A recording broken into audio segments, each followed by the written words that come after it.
ನಂಜುಂಡಸ್ವಾಮಿ ಅಂತ ಸಹ 23 ವರ್ಷದಿಂದ BJPಲಿದ್ದೀನಿ. ಮೊನ್ನೆ LK ಅಡ್ವಾಣಿ ಮತ್ತು ಮುರಳೀಮನೋಹರ್ ಜೋಶಿಗೆ ಅಡ್ವಾಣಿ ಅವರ ಶಿಷ್ಯ ನರೇಂದ್ರ ಮೋದಿ ಅವರು ನಮ್ಮ ಪ್ರಧಾನಮಂತ್ರಿಗಳು. ಆದ್ರೂ ಅವ್ರಿಗೆ ಯಾರೋ ಒಬ್ಬರು ಸೋಷಿಯಲ್ ಮೀಡಿಯಾದಲ್ಲಿ ಮತ್ತೆ ಅವ್ರ ಬಗ್ಗೆ ಇನ್ನೂ ಇನ್ವಿಟೇಷನ್ ಕೊಟ್ಟಿಲ್ಲ ಅಂತ ಬಾಬರಿ ಮಸೀದಿ ಇದ್ದಕ್ಕೆ ಮುಂಚೆನೇ ನಮ್ಮ ರಾಮ ಮಂದಿರ ಕಟ್ಟಬೇಕಂತ ಮೂಲ ಕರ್ತರು ನಮ್ಮ LK ಅಡ್ವಾಣಿ ಅವರು, ಮೋದಿಗೆ ಗುರುಗಳು. ಅಂಥವ್ರಿಗೆ ಅವಮಾನ ಮಾಡಿದ ನಮ್ಮ ಕಾರ್ಯಕರ್ತರಿಗೆ ತುಂಬ ನೋವಾಗಿದೆ. ಇದ್ರ ಬಗ್ಗೆ ನೀವು ಏನು ಹೇಳ್ತೀರಿ ರಾಜ್ಯಕ್ಕೆ ಸಂದೇಶ? ಒಬ್ಬ ಕಾರ್ಯಕರ್ತನ ಕೇಳ್ತಾ ಇದ್ದಾರೆ. ಒಂದು ಅವಮಾನ ಯಾರು ಮಾಡಿದ್ರೂ ತಪ್ಪೇನೆ, ಅದನ್ನ ಸಂಘಟನೆ ಆ ಟ್ರಸ್ಟು ಕೊನೆಗೆ ನಿರ್ಣಯ ತೆಗೆದುಕೊಂಡು ಹೋಗಿ ಅವ್ರನ್ನ ಕರೆದು ಪ್ರತ್ಯೇಕ ವ್ಯವಸ್ಥೆ ಮಾಡ್ತೀವಿ ಅಂತಲೂ ಹೇಳಿದ್ದಾರೆ.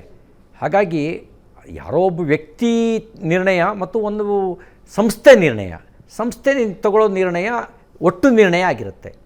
ಹಾಗಾಗಿ ಇದರಲ್ಲಿ ನರೇಂದ್ರ ಮೋದಿಯವರು ಲಾಲ್ಕೃಷ್ಣ ಅಡ್ವಾಣಿಯವರಿಗೆ ಯಾವುದೇ ರೀತಿ ಗೌರವದಲ್ಲಿ ಕಡಿಮೆ ಮಾಡಿಲ್ಲ. ಯಾಕೆ ನಾನು ಪ್ರತ್ಯಕ್ಷದರ್ಶಿ ಇದ್ದೀನಿ, ಯಾವ ಗೌರವದಲ್ಲೂ ಕಡಿಮೆ ಮಾಡಿಲ್ಲ.